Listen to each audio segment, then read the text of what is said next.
Right, and tonight on News Night, our guest is Raila Odinga, and I'll come to him shortly. First, this.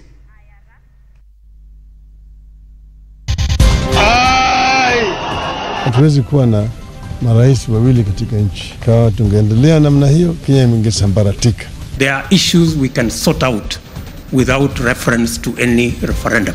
Wacha hii mambo ya kurandaranda, kurukaruka, kutangatanga. Tulete wa Kenya pamoja. Hiyo ndio sababu tulishika mkono na ndugu yangu. We shook hands when things changed in our country. The shilling steadied. The stock market itself also steadied.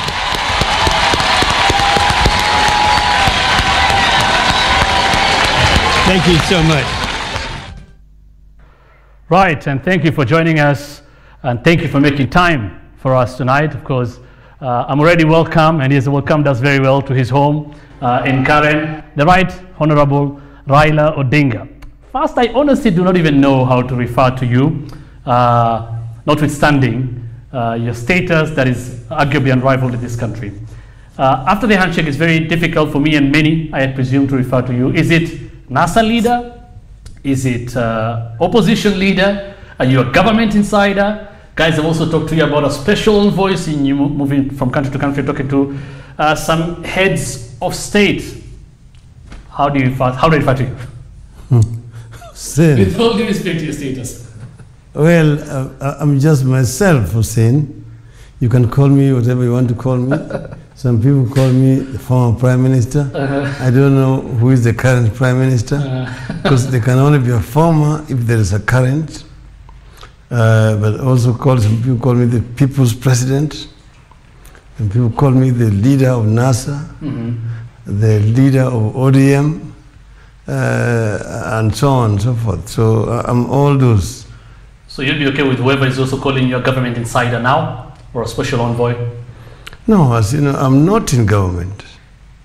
I am outside government.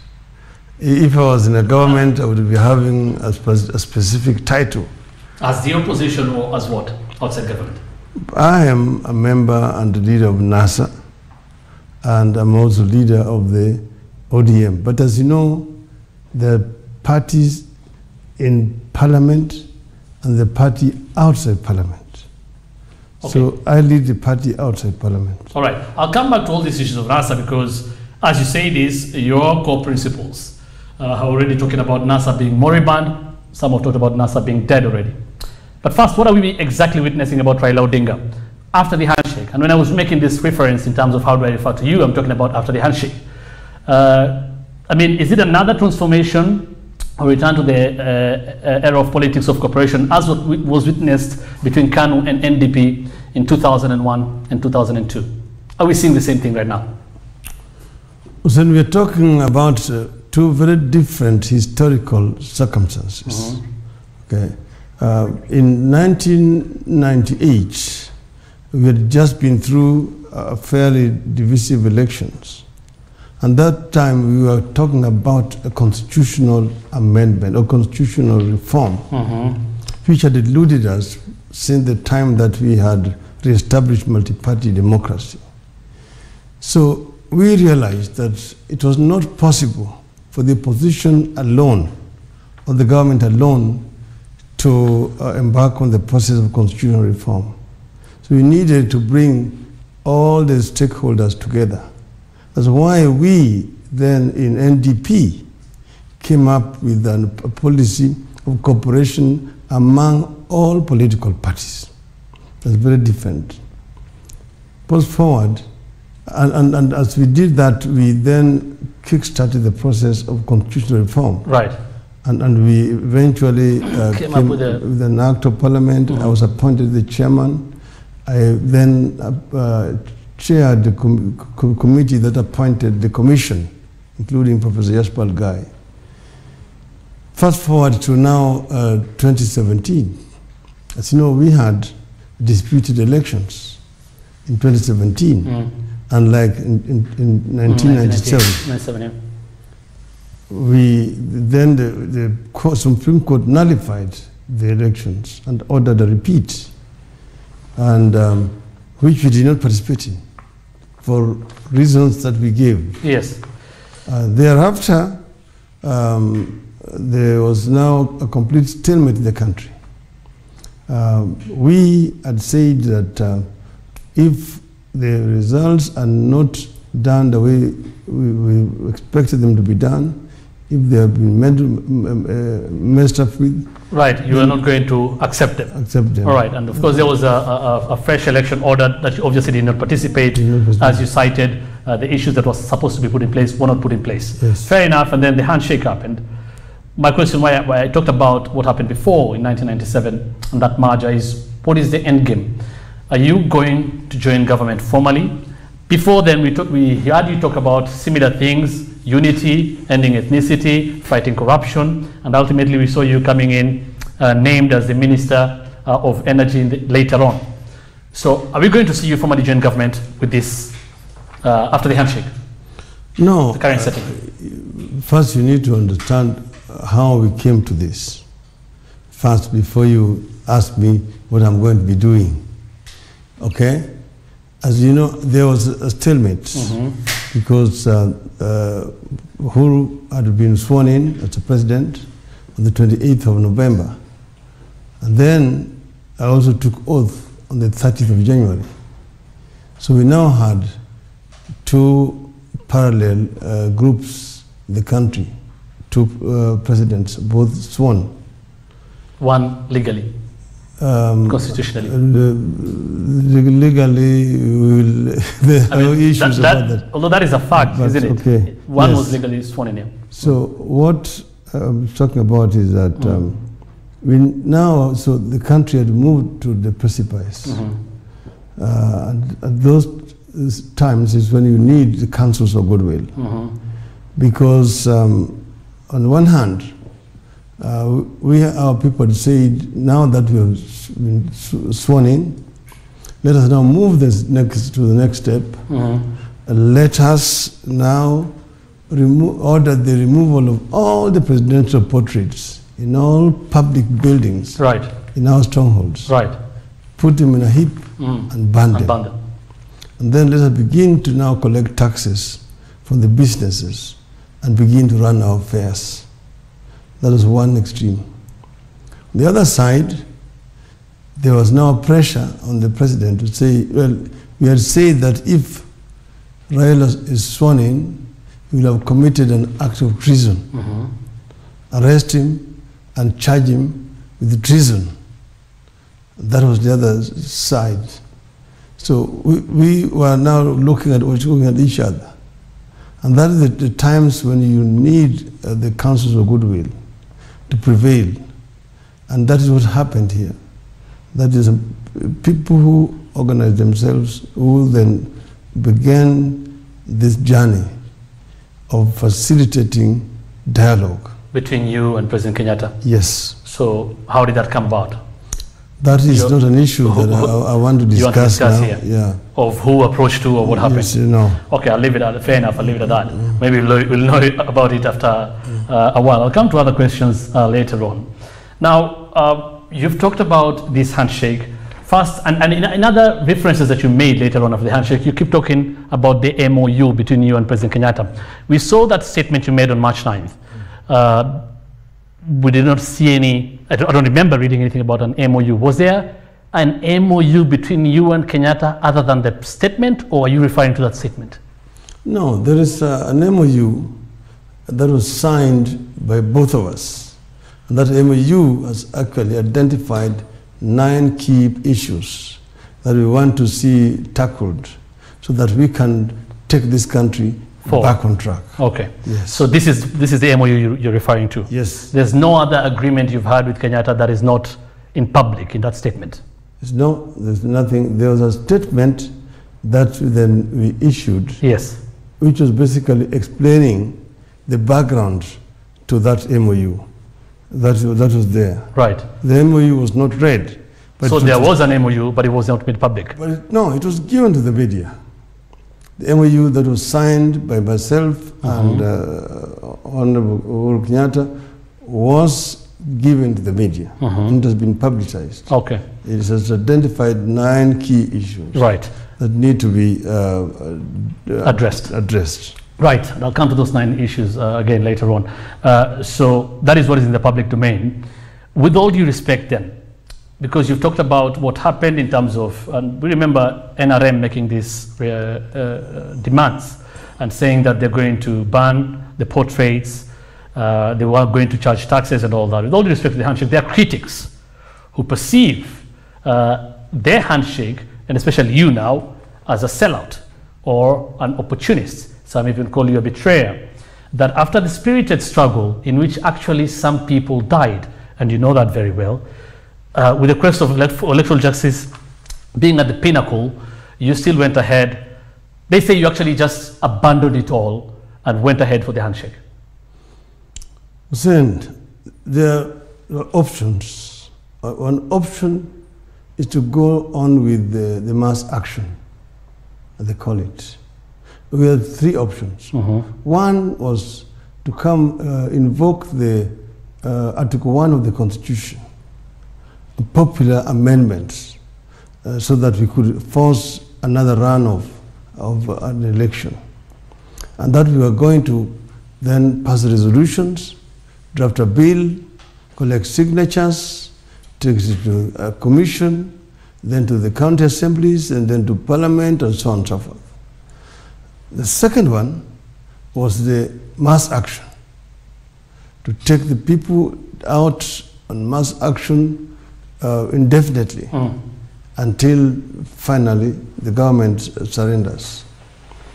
The third option was dialogue. And we had been calling for dialogue all the time, and we said time was running out. But you gave this, and I remember you giving demands for dialogue. I remember the other side had said no dialogue. We only talk about the Big 4 agenda. Right. And we said we had a 5-point, the minimum, a reducible minimum that had to be on the table. Right. Okay? So what we achieved through this was that we got a dialogue in which we were able to bring the 5 reducible minimum on the table. With the 9-point agenda? Yes. Okay. So you see that those 9 points, those 5 points are included in the 9 points which are in the MOU that we signed. Right. Yes. But not all of them, though. I remember one that you made very clear, and I'll actually refer to that, to the NASA 7-point agenda. You said, I remember very well, national reconciliation and healing, that is in the 9-point agenda as well. You talked about resolving historical injustices, implementing the TGRC report. I do not see that in the 9-point agenda. In your campaigns, time and again, you spiritedly said the only way to ensure the nation and Kenya heals is to implement, and you said President Kenyatta then and Jubilee do not want to do that, to implement the TGRC report. Is this something that you're still going to do? Because I've not seen it explicitly put out in the 9-point agenda. It does not have to be expressly put out, but it is implicit in all those 9 points. If you implement them, you will actually be in the process of implementing the TGRC report. Some would say, or some would argue, if you implement the TGRC report, you'd actually be implementing all the 9 points or 7 points or whatever. So the question is, if it was so explicit in the 7-point NASA agenda, why is it not explicit or expressly put in the 9-point agenda? Do you still believe, let me just put it that way, that TGRC report should be implemented as it is? Hussein, look at those 9 points. If you look at them, you'll see that if you deal with them, yes, you will be dealing with this issue of TGRC. Okay. Because we are talking, for example, about impunity, about insecurity. When you talk about security, you're talking about extrajudicial killings. And you also, when you're talking about the poverty, you're talking about the unemployment, you're talking about ethnicity, you're talking about development, divisive elections, about regional disparities in terms of development, divisive elections, and all those. So it does not have to be specifically mentioned. But I do believe seriously that we have to deal with the issues of historical injustices. Okay. Yeah. I mean, fair enough to what you're saying. There's no doubt these issues are tackled there in terms of historical injustices. But Honorable Odinga, we had a process towards TJRC.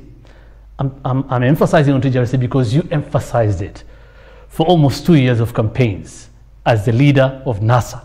You talked of TJRC and how we have come so far. If you look at all these problems you're talking about, ethnicity, corruption, safety and security, devolution, inclusivity, you want to tackle one, then you're told if you tackle this, you'll hurt this, and that is why we went back now to look at historical injustices. That is why the country went back to this, and you keep explaining this expensive process of TJRC. Are you saying the TJRC should not be implemented as is, as you promised in NASA? Hussein, we have set up a task force consisting of 14 members, which has been given the responsibility of ensuring the implementation of the issues that are contained in the 9 points. And that task force is going to come out with recommendations how to deal with these issues. Because as you know that in the issue of TJRC, we are stalemated. The report went to Parliament and is stuck in Parliament. How do you get it moving? Well, you promised. I'm saying that's why we have a task force to deal with it. All right. I cannot begin as Raila Odinga to go and like, this is the report, begin to implement it. Okay, so if this task force, this is led by Paul Mwangi and Ambassador Kimani. If just secretaries. Yes. The chairman joint secretaries, yes. Is Mheshimiwa Yusuf Haji, and his deputy is Professor Adam Suluo. Right. Yeah. If they decide finally not to, for example, implement a JRC report, that is fine. That's what you're saying. It's up to them now to decide whether it's going to be done or not. It's not up to them. This matter is going to come to the public. To decide. The decision is going to be made by Kenyans. Okay. Okay. But according to you, it should be implemented. Certainly, yes. Okay. Right. Again, that these people still criticize you for being an opportunist and sellout and a betrayer. And I'll read one tweet here. This is from Mike. Mike says, please ask Raila, when are we solving electoral laws and what the handshake means for those who died for justice? And I've talked about this. For example, again, I mean, you talked about these 5 points that you're saying were important before you engage in any dialogue. What happened, Honorable Odinga, because you said this is a prerequisite for any dialogue. What happened to the fight or quest for electoral justice? Should, for example, as NASA demanded and ODM, Chebukati and team be in office? Because there are by-elections going on. We haven't had anything from NASA towards that end. So what happened to this quest for electoral justice? Hussein, if it was a revolution, things would happen instantly. But this is not a revolution. This is an evolutionary process. So things will be done in their own time. We, for example, the life must continue in Kenya. Life did not come to a standstill. So certain things are happening as we move on. You can actually compare what we are going through to what happened in South Africa. You know, the process when Mandela and his team came out of prison. Remember, there was resistance. For example, Mandela talking to the clerk. But Mandela said, and he has put it in his book, that I perceived that the time had come for us to engage the Boers in a constructive dialogue so that we could end the violence that was going on in the country. Okay, and when they did send an olive branch, that is what triggered off the negotiations, which ultimately ended up with an election. So what we have started in this country is a process of engagement, which is now bringing the people together to dialogue. Because what we agreed on with my brothers, that look, we have virtually everything right here. You have a new constitution. You have got a legal framework, the constitution. You have got institutions which have been created under that constitution. For example, we have 15 independent commissions. We have Police Service Commission, Police Oversight Authority, Public Service Commission, we have the Judicial Service Commission. Right. We have Anti-Corruption Commission. We have that of Caparo, what do you call it? NCIC. So yet these institutions are not working. So something else is amiss. So what is amiss? Because therefore, think out of the box. What is it that needs to be done to ensure that these institutions are working? And that's how you came up with the 9-point agenda. But with all due respect, you're just telling me now, we have enough laws, we have the constitution, we have institutions. The 9-point agenda talks about all these things that are explicitly provided for in these laws that we have in terms of how to go about them. You promised Kenyans with President Kibaki before, you will unite the country, you will end corruption. You talked about the constitution being the antidote to Kenya's problems. So we are going back there because now you formed a task force and you're talking about a 9-point agenda, and these issues are still in our laws. So how exactly are you changing it?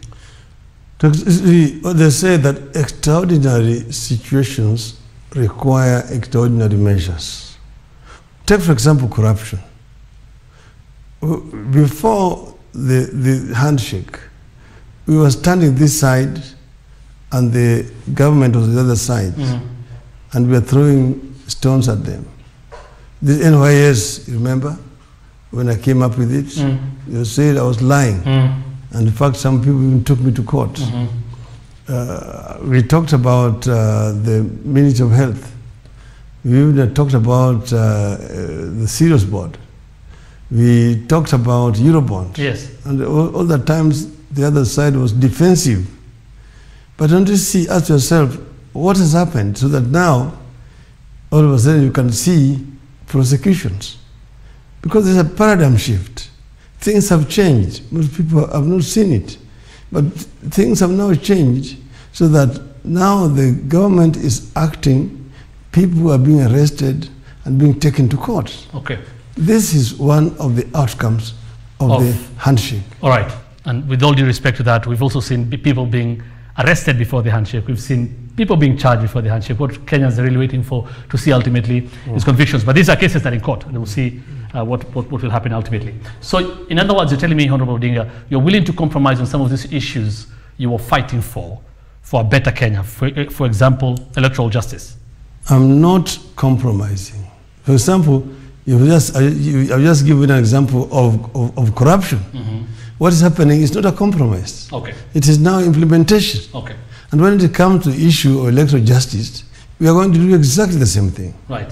When it comes to the issue of ethnicity, we're going to expose ethnicity as it is and find a way of dealing with it. You wanted this IEBC out of office. There are by-elections going on, and that team is still there. My question to you in terms of electoral justice, I asked you earlier, do you think this team should still be in office? Because ultimately, we are here, and all the problems we had, according to you, is because of the problems in the elections. Yes. The IEBC requires a reform, a complete reform. We really have to rethink the whole of our electoral process. We really have to rethink it and re-engineer it, because the reason why we put it there, it was one of the reasons why we had the stalemate. And we say that why is it that elections are like wars in this country? When people go to elections, people are mobilized along ethnic lines, because no ethnic community feels safe unless they have their own person at the top. Okay. They fear that they are going to be marginalized for the next 5 years. So we must look at our governance structure, the executive, the legislature, and see whether this is what this country needs. And this is one of the issues that is going to be tackled by the task force. Okay? So we are going to eventually come up with a new structure of doing elections. And a new team in IEBC? Obviously. Obviously. But now, there are by-elections which are going on, And those by elections, life must move on. No, exactly. Okay. You said, for example, in a statement of March 9th, at the launch of the bridge to the new Kenya initiative, and I think we can put that on air. This is a set pitch you put. I'll quote somewhere where you talked. I'll quote you when you said, "The time has come for us to confront and resolve our differences." You said these differences are becoming too entrenched. No two Kenyans agree on the origins of our differences. I will emphasize on that. No two Kenyans agree on the origins of our differences and what they portend. Millions of our children continue to be born and married to these differences, and people are dying out of these differences. Yet just months before that, as the NASA flag bearer and as an opposition leader, you sold the NASA dream, telling Kenyans you know what ails the country, several times in your political career promising to be the one to deliver the country from its problems caused by successive regimes, and the latest, including Jubilee, even promising Canaan. Now you're saying, is this saying you didn't believe in all that because you're saying no two Kenyans don't even know where our differences began? I thought, from where I stand as a journalist, when you stood for all these years and towards the election, when you're telling Kenyans we know where we're coming from, we know where we're going, I'm the one to take you to Canaan, you clearly understood everything. No, and there's no contradiction. What we said was we know where we're coming from. But we said we know also where we want to go. Now what we have realized is that we don't want to do this to the exclusion of other Kenyans.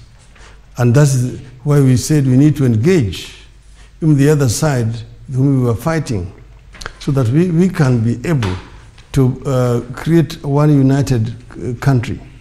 The relationships have been so polarized. It is us versus them. And this is not healthy for a country that is multi-ethnic. You need to create a proper firm foundation that will unite the people before you move on and go on towards the competitive politics. Okay. So this is basically what we are trying to address. So what we are doing is not in any way in contradiction to our original stand. Okay. And that's why we said we need to build bridges. Building bridges meaning uniting the different segments of our society in order to be able to cross the River Jordan into Canaan. Okay. And we say we want to get the entire Kenyan nation into Canaan. Right, but you said Canaan. I mean, when you talk about, you said you knew how to take us to Canaan.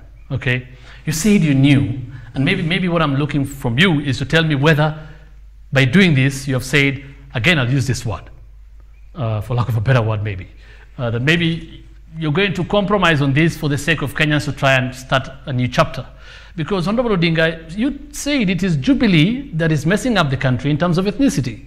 And you said you have the antidote. And you've said that about successive regimes.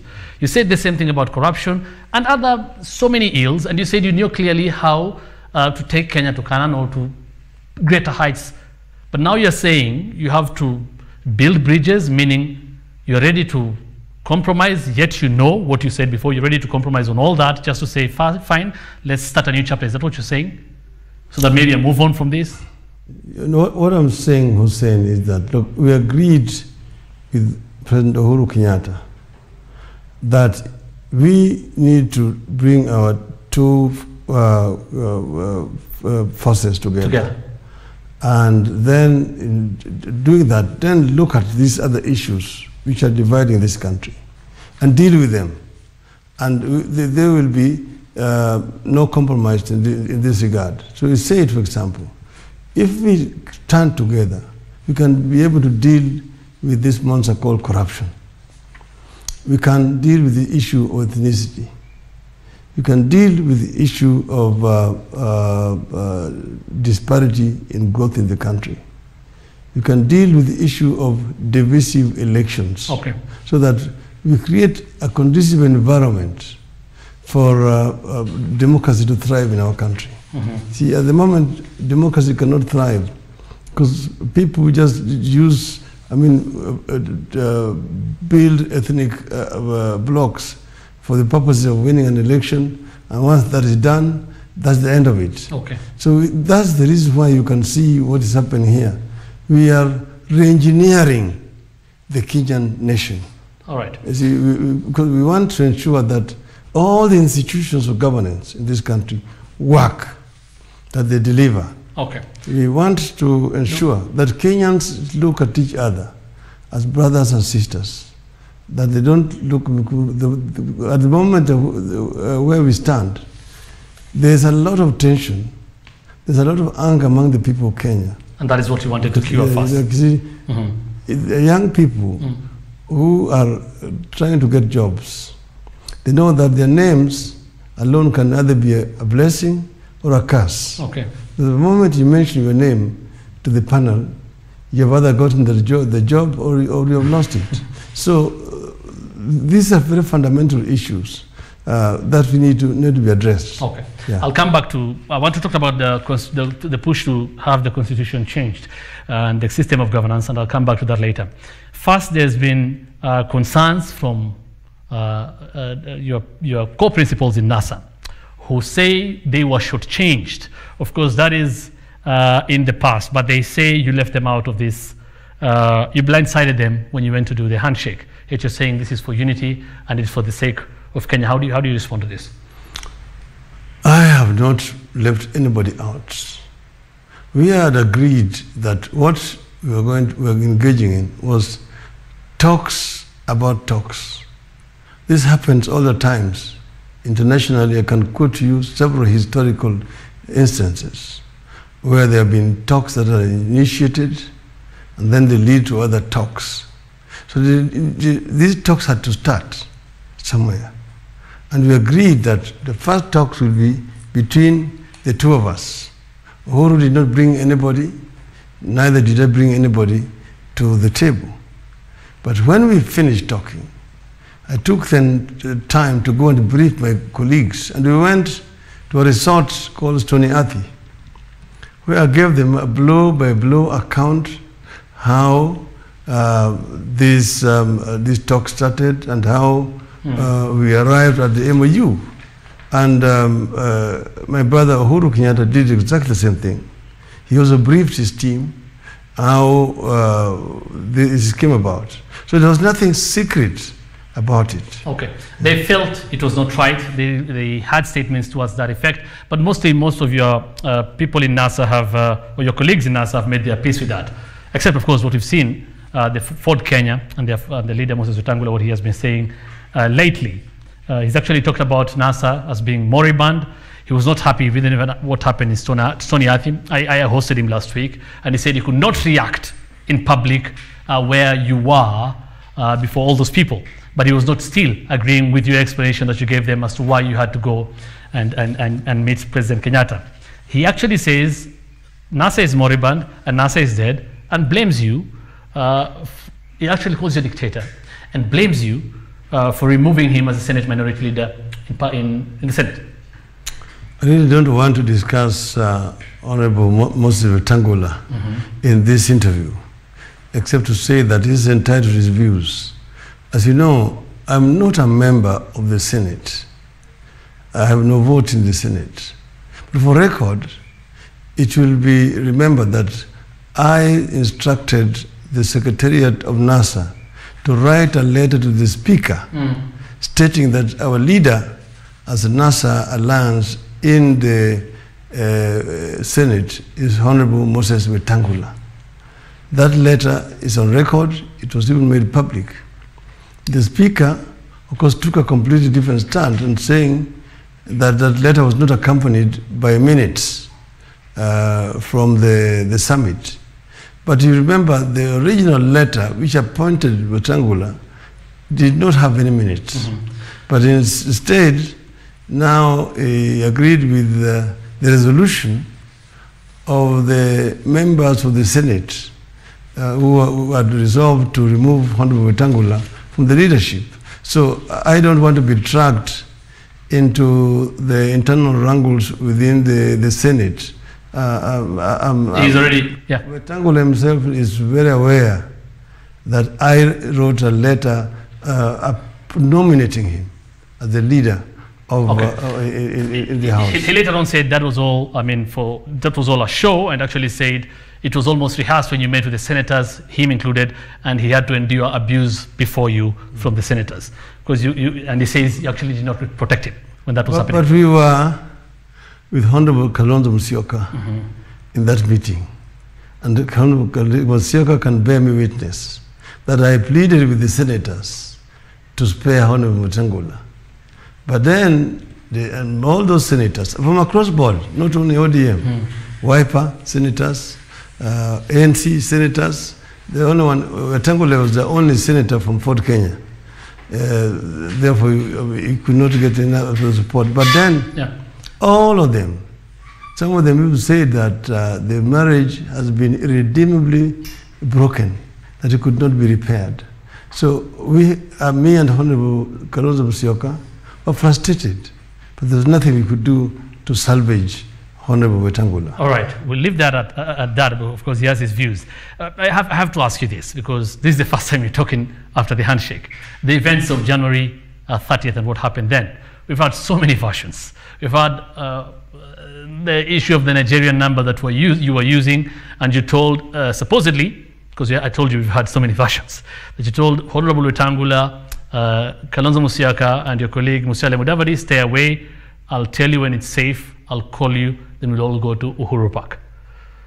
Nigerian number. Is this what happened? What exactly happened? Hussein, I don't know. They actually say you abandoned them. Nigerian number or American number or a Russian number, those are really material. The 30th date of 30th of January date was cast in stone and was announced to through all the media in the country. Every Kenyan who listens to media or reads knew that the NASA fraternity was congregating at Uhuru Park on the 30th of January.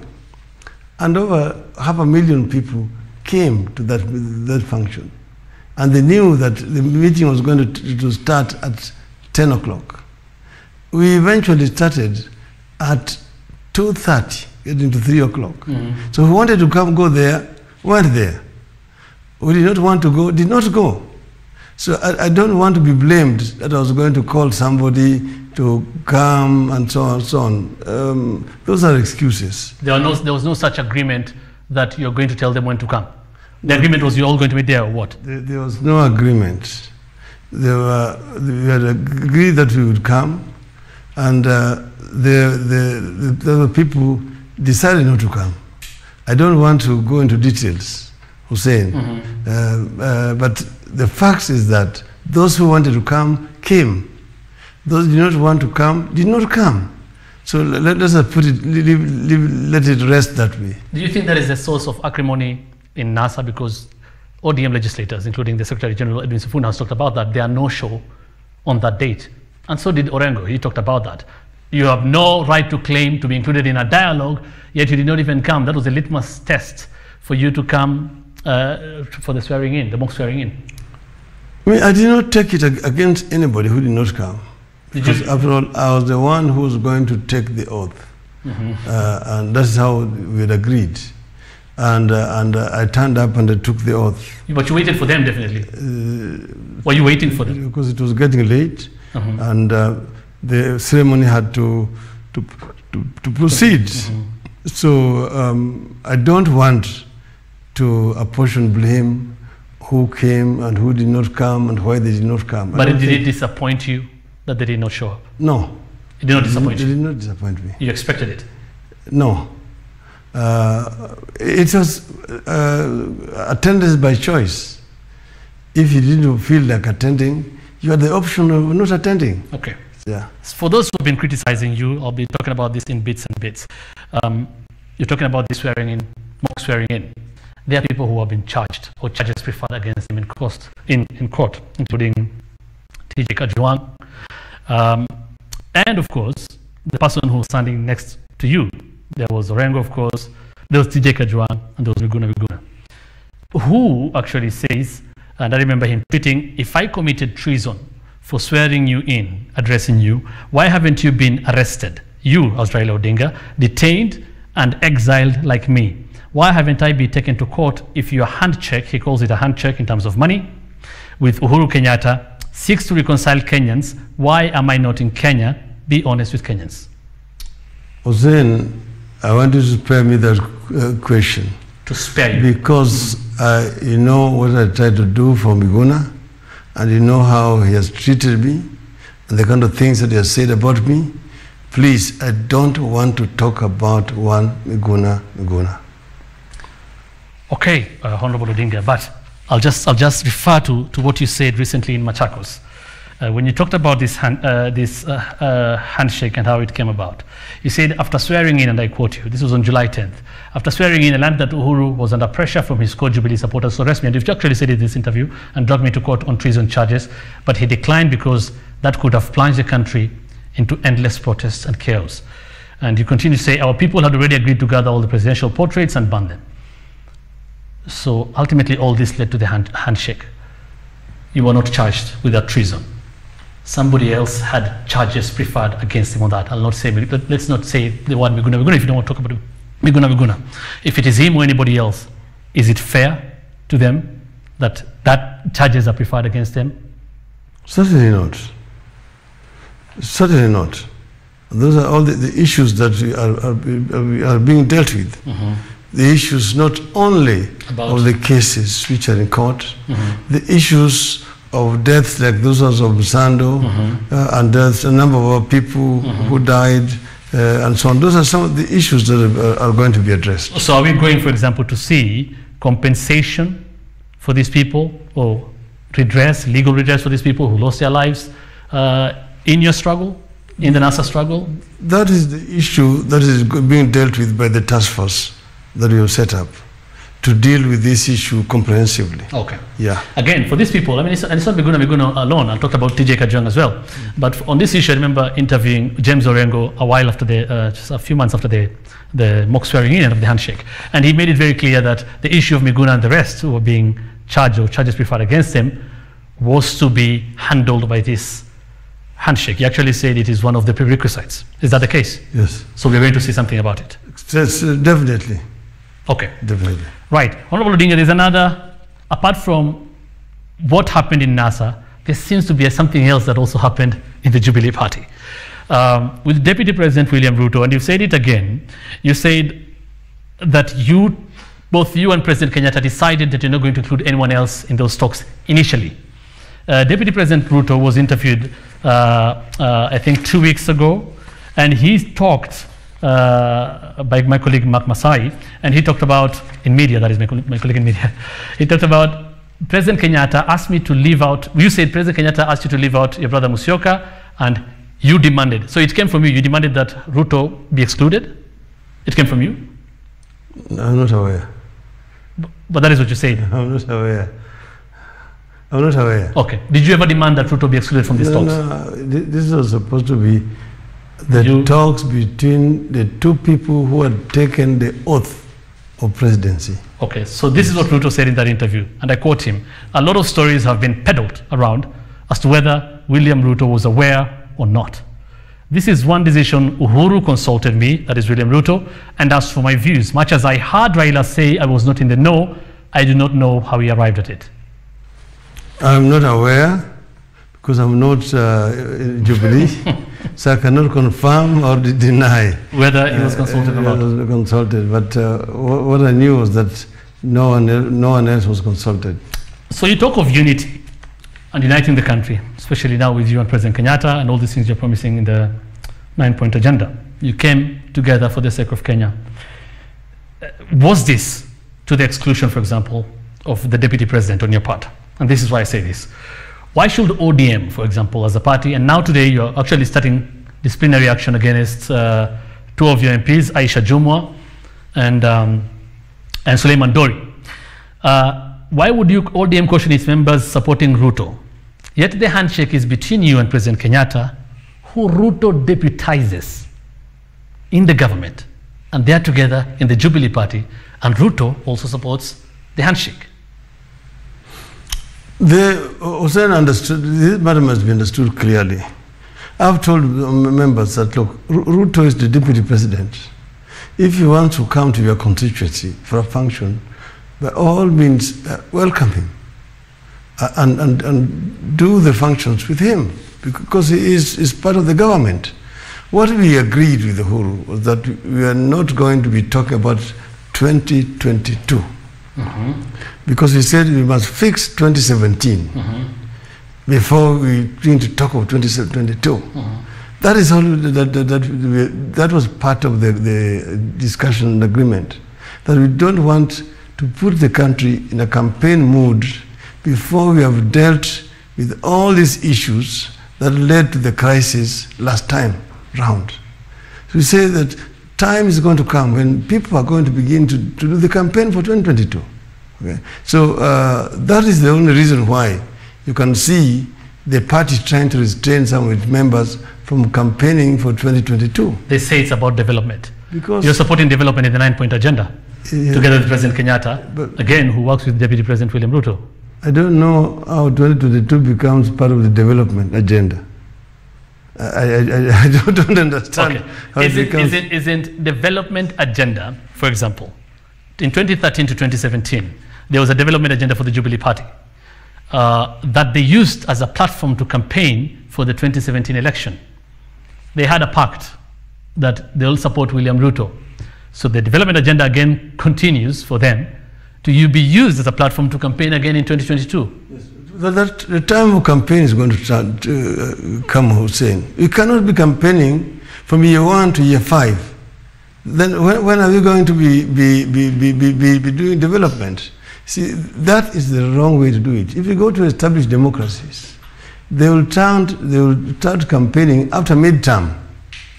Then the campaign then starts. So who decides when that time begins? Yeah. If you are a member of a political party, you know that this party is also likely to have a candidate, and you're already beginning to campaign for another candidate for another political party. Are you really a member of this political party? As NASA said, they're not going to have a candidate. As Wiper said, they're not going to have a candidate, or ODM, or ANC.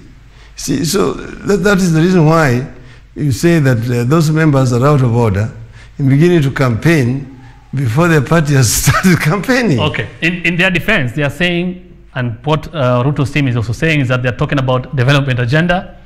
Yes, it can be linked to 2022, but they're talking things about development agenda. But if it's about 2022, who knows, with all due respect to you, Honorable Raila Odinga, who knows if yourself, you harbor any ambitions of 2022? Because there's a 9-point agenda you're talking about. And some of these issues that you're talking about in the 9-point agenda, devolution, inclusivity, system of governance and all that, definitely they affect politics. And they will have a bearing on future politics of this country, 2022 or otherwise. So, I mean, how would you stop people from reading politics into this? Because what some are saying is that, what if you're harboring political ambitions still, and this is trying to stop Ruto's ambitions of 2022? Hussein, look at it this way. We are coming from a background of a serious political crisis that caused lives and suffering of so many of our people.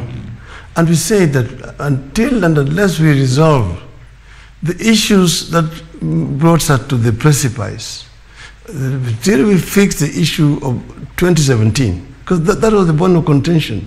That's why we were even taking an oath. We were not talking about 2022. So you say that let us first fix the issues that brought us to where we were and deal with the issue of 2017 before we begin to talk about 2022. That the time for 2022 campaign is going to come. And if then you want to resign from your political party and again go and join another political party later, you just do it sooner rather than later. I mean, you remember when I disagreed with my party called Ford Kenya, I resigned from my seat in parliament, I resigned from the party, and I went for a by-election, if the law requires. And I was elected on a different party's ticket. Okay. So that's when you can really play partisan politics the way it is played in mature democracies. Okay. And we've seen some of Ruto's allies resisting in some way the handshake, quote unquote. That's what they've been saying. But first, now that Jubilee is in power, because it's still Jubilee in power, but you have this agreement with President Kenyatta in terms of the things that need to be changed in this country.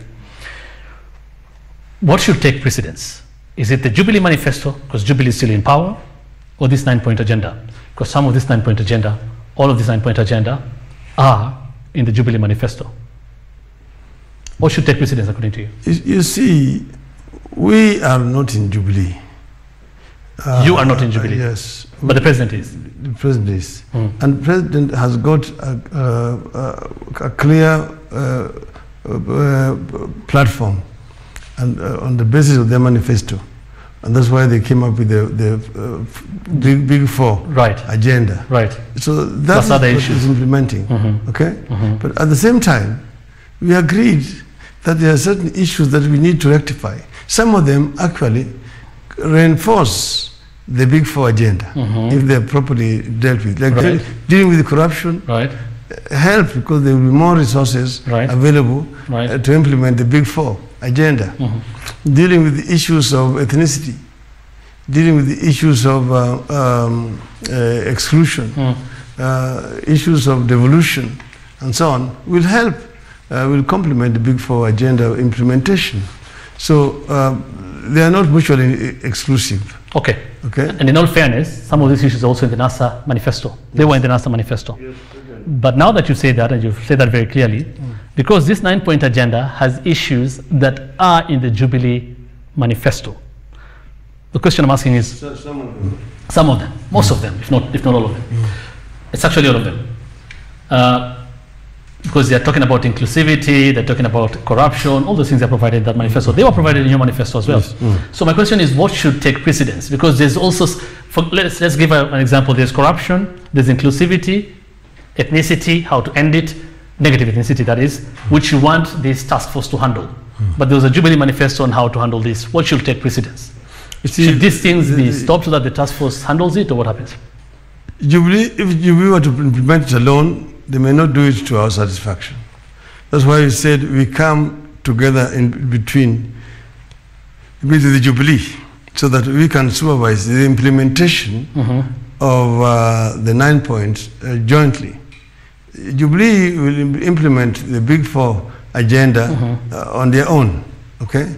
But we say that we will give them support. But in doing so, we have not lost sight of our role as a position. There's something that some people completely misunderstand. Okay. Because people confuse what we had before 2013 elections with what we're having now. You see, opposition and the ruling party. You see, but what we now have here, the presidential system that we have, similar to the United States, has divided government into three: the executive, the judiciary, and the legislature. Okay. You see, the legislature, as an institution, has a responsibility to oversight government, meaning that even the Jubilee members of parliament have a role to oversight the government. Right. And the same thing with the members of the opposition. Right. Okay? Right. So that is what we call the parliamentary parties. Right. The parties in parliament. Then you have got party outside parliament, the general party. Like I lead NASA outside parliament. Okay? And outside parliament, I deal with other issues which are not canvassed in parliament. In parliament, our members are under strict instructions to play their role as opposition. Do you think they've been playing that role? Have they been to your satisfaction? Oversighting the government. Have they? Of course, with certain limitations, because of some weaknesses which have emerged, but these have been there even before. Not because of the handshake? Not because of the handshake. Because there's been concern that the opposition's role in Kenya has been diminished. Are you concerned that after this handshake, the opposition's role in Kenya has been diminished? Here you are, you're saying, I mean, these are things that affect the Kenyan, the Mwananchi on daily basis. These are the things you're going to handle with Uhuru Kenyatta, and this task force will handle with your support, I believe, isn't it? So when are you going to criticize them on these issues that affect Kenyans every single day? You see, the MPs have their role to play. And if they play it effectively, well and good. If they don't, there are forces outside. Like you can see, the president is not in the legislature. He heads the executive. But you have seen, for example, that the executive arm of the government is becoming more effective in terms of dealing, for example, with some of these crimes, like corruption. You've seen more arrests and so on. You've seen Parliament inviting people for interrogation and trying to highlight certain things. Right. This has been happening in Parliament. Outside Parliament, we have not seen, as was the case, NASA, especially where you're included, and ODM, putting the government on toes in terms of some of the issues that have been happening, because most of these issues you're trying to tackle on the 9-point agenda that you're giving is in the Building Bridges initiative. Right now, we are in the process of implementing. Okay. So this is the outcome of the handshake, okay? That we can now implement jointly. And we can tell the executive, do this, do this, do this, okay? And you see more actions being taken this way. Okay. I've just told you that when we had a adversarial relationship with the executive, you tended to see the executive coming together and being defensive. Okay. Okay. But now the executive is actually looking inward. All right. Yeah. So it's, I mean, you're saying it's still early. I mean, it's on the implementation stage, we'll see. I mean, but definitely there's been a win because of what you're trying to implement together. Yes. You've said the word jointly. Yeah. Ultimately, you are implementing this, with all due respect to your status again, as who?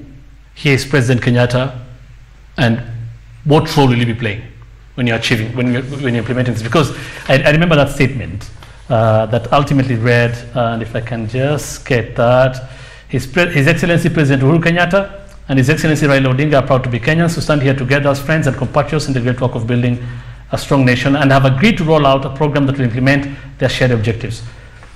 What role will you be playing exactly? Is there a title? What will you be doing? I'm the head of the opposition. I'm head of NASA and head of ODM. So that gives me sufficient local standby to call the president and to tell him this is not right, this should be done this way or this way, and so on. But here you're working together. You're not opposing him. Here you're working together. Yeah, you're working together. You're working together. Yes. So in what capacity? Will you give directions, for example, on issues of corruption, fighting ethnicity in government? You see, what I used to do in the past is I would call a press conference and expose things that have come to hand and say this is what the government is happening in the government, but no action is being taken. But these days, even if I don't go to call a press conference, I can trigger a phone call and call the president and action will be taken. So meaning you have some power in terms of making decisions in government by talking to the president and influence. Yes, yeah. And this is something new, not only in Kenya, in Africa, and even in the world, wherever I've been to. Leaders from the continent have called me, but more from outside. You see, when Obama came here, he had all the praises. When I went to meet the Prime Minister of India, Mr. Narendra Modi, he was full of praises, and said that he thought the country was going to collapse. Okay. When I met Cyril Ramaphosa the other day in South Africa, it's full of praises. Say people want to come and study what happened here. What happened in Kenya. All right. Yeah. Because many have said, some pundits, whether this will actually ultimately could lead to a government of national unity to deal with the question of inclusivity. The people now believe, many Kenyans, that the best government that Kenya has ever had since independence was the Grand Coalition government. Because of the government that is inclusive, brought people together for stability, and most of the projects that you see now Jubilee implementing started during that period of grand coalition government. Is that what you like to see now? No, I have not seen Inclusivity. Remember, we said we don't want to talk about Nusumkati. So if things are being done rightly, you don't have to be in government. Okay. Well, some already saying they're seeing your hand in government. There's a tweet here by Honorable Khalwale, who posted this on Twitter, and we can see that this was, I think, a week or two ago when there were appointments in government. And he said, whether appointments in government, he said handshake appointments. He talked of Joe Aguirre, Achilo Ayako, Oginga Ogego, Karoli Omondi, Paddy Ahenda, Kathleen Openda. Most of the people who are allied to you, who are not in government, I don't want to say that it happened because of you, but I'm just saying they were not in government before the handshake. It happened later. Does that mean this is your hand already in government? These are appointments coming from you? Certainly not, Hussein. The government makes these appointments the way they want to make. I don't know why he's singling out only those individuals. Because they are allied to you. I'm not saying, there are a lot of appointments, no doubt about it. Because they're lawyers. Yes. But there are also lawyers who are appointed. Right. There are also other people, other communities. Right.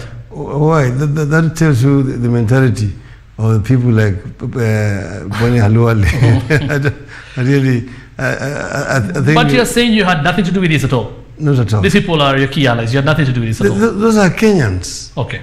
What you should ask is whether they deserve to have been appointed. Of course. I'm not in any questioning. I'm not in any way questioning the merit and whether they deserve it or not. I'm sure they well deserve those jobs, and actually congratulations to them and all the others. I'm just pointing out what was said.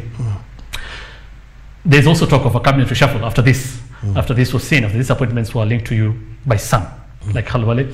There's a talk of cabinet reshuffle, and that some are actually saying that there's a possibility that some of your allies could be appointed, or you could have a hand.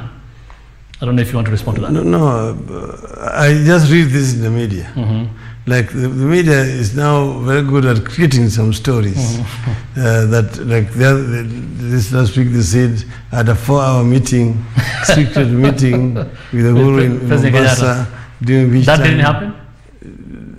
It's basically in the imagination of the media. I think I don't know what kind of media we are creating here, because if they're saying it was a secret meeting, then why are they publicizing it? Why are they publicizing it? And who was there? They even say that Joho was there, and Joho walked out. Where did this meeting take place? See, it's very irresponsible journalism. So this meeting did not happen? No, I'm not aware. You're not aware of any meeting? No. Okay, back to my question again. I was talking about the cabinet reshuffle and people saying, people speculating that you could have a hand in it. I don't know how you're responding to that.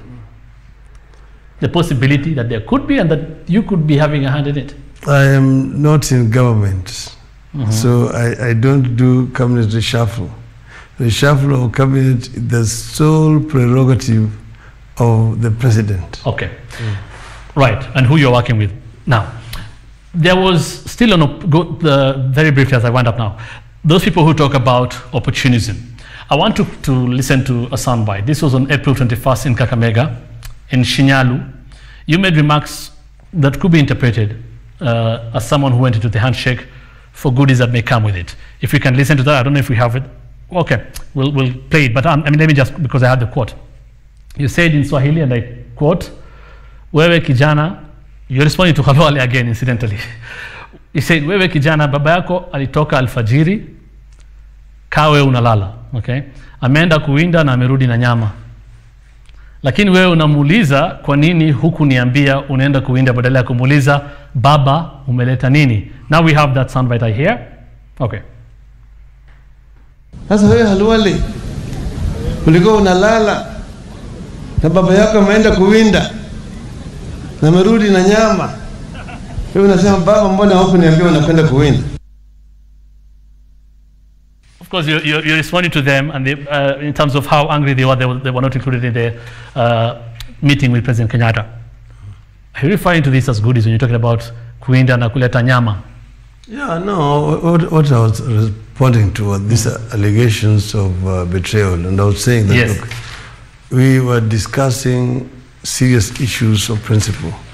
The fact that I went alone does not basically undermine the issues that were discussed. So I was saying that, look, instead of you coming out and said, what did you discuss and how did you arrive at this, you're more concerned that you were not informed before the meeting took place. That's what I was telling him. That's basically what I was trying to, that be more concerned with the content rather than with the form or the style. So by nyama, you're not meaning something good? Because I mean, but you see, it's interpreted as you're coming with something nice for... I was saying something good, definitely. Because remember, we were on the streets. Many people were dying. Now there is peace. You can see. And the investor confidence has come back. Okay. Now we are talking. Now we're in the process of implementing some of the issues which are contained in the MOU. Okay. That is the nyama that you're referring to. Exactly. Not about a slice of share in government or anything about that. Okay. I mean, quickly now as I round up again, finally, you talked about constitution. In several instances before, I mean, before the handshake and after the handshake, this is important, and especially in the structure of governance. At some point, it was actually quoted when you said that you insisted for the Unity Pact with Uhuru Kenyatta to be fully implemented, a referendum on the constitution is and was inevitable. At the Governors Summit, you proposed a three-tier system of devolution, yet we saw President Kenyatta later on saying, this is at a KEPSA roundtable meeting in State House, I don't know if we have that. Yes, he said that. He said, I have no time to run around telling people to change the constitution. It will not solve the problems we have, but engaging with the private sector and manufacturing like we are doing will. Deputy President William Ruto has also been categorical that they are not supporting any referendum changes to the governance structure, especially if it's about giving people positions. Hussein, we have clear issues that are supposed to be canvassed, and we have put up a task force to run around and ask Kenyans if they want that. How these things should be resolved. What is it that, how do you deal with the issues of divisive elections? How do you deal with the issue of ethnicity? How do you deal with the issue of devolution? How do you strengthen devolution and so on and so forth? If they come out and make a recommendation that requires some constitutional amendment, then of course me and Uhuru will have no choice. You see, it is premature. But you already pronounce yourself. And that's why some are saying this task force, the issues are already predetermined. I said if they make a recommendation. At the governor's conference, I was basically expressing my own views, my preferences. That does not mean that must happen. I was talking about what I think is right, because I was giving a keynote address. Okay. And I was telling them some of the weaknesses I see in the system. So we'll see what Kenyans decided saying with this task force when it goes on. But from where you stand, you would want to see a change in the governance structure. No, I'm not saying I want to see. I want to listen to Kenyans. But I've said I have a preference. For example, I talked about devolution, the structure, and talked about the executive structure. Because, you know, the Kenyans had a very extensive discussion on this, yes. in Bomas. Yes. You see? And there was a preference which did not find its way, because remember, people went to court and stopped the Guy Commission from presenting the original Bomas draft to Parliament. Okay? But we're not going to impose. See, Kenyans must express themselves. Okay. And whatever Kenyans want is what we will go with. Okay? So I'm just saying it is even premature for somebody to say Kenyans don't want a referendum. Like to say Kenyans want a referendum. We don't know what Kenyans want. Meaning this task force will go around the country, Yes. get views from Kenyans. Yes. Kenyans will vote, or what will happen so that we decide, majority say we want referendum or not? They are going to come up with a program or the plan of action. What they do right now is they took a little time to bond. And after bonding, now they have come up with a program. You see, they've divided themselves into 5 groups, and each looking at each aspect of the referendum, I mean, of the memorandum. And shortly they're going to announce a very comprehensive program. Right. But they are starting with a conference on anti-corruption, the corruption conference. Okay. It's going to be the first subject they're going to deal with. Okay. I can't live without asking this. Many people have been saying it on Twitter and all that. Do you still have presidential ambitions, vying for the presidency in 2022? I don't want to talk about that. I don't want. I said we don't want to talk about 2022. Tell me about 2017. I was a candidate. Yes. Full 2022, we don't know. No, could be. No, I don't. Or not. Don't want to talk about 2022. Okay, Yeah. but okay, there was a pact in NASA in 2017 before the election. Does that pact still hold in terms of you supporting other candidates in NASA? I will support another candidate. So the pact holds. I mean, NASA is NASA, and NASA will deal with these issues as NASA. So not necessarily that the pact will hold as you said it. No, I will not deny it. You're not denying that the pact will hold. We have the pact in NASA. You can read it. So that is still there. Yes, but read it. Read it. It is a public document. Okay. The point is that ODM will not have a candidate in 2022 since they had one in 2017. That's what I'm saying. I'm saying, read the pact. That is what is in the pact. I'm reading part of what is in the pact. Yeah. Read what is in there. Apart from what you're being told, read what is in the pact. Okay. Honorable Odinga, I'll have to leave it at that. Again, okay, this one question I have to ask still on Mau. We've seen what is happening with the Mau forest. Again, there's a problem of evicting people in Mau. You had, I mean, some say it was under you as a Prime Minister, the Mau Secretariat. The task force report you tabled in Parliament once as Prime Minister blamed senior military officers and politicians. For example, Isaac Ruto talked about the Moi family and so on of hiving off chunks of Mau forest land and actually being prime beneficiaries of the land grabbing in Mau. Does this position still hold from where you stand, and how do we deal with this? You see, Hussein, Mau issue is a very sad issue indeed, because it's being politicized when it should never be politicized.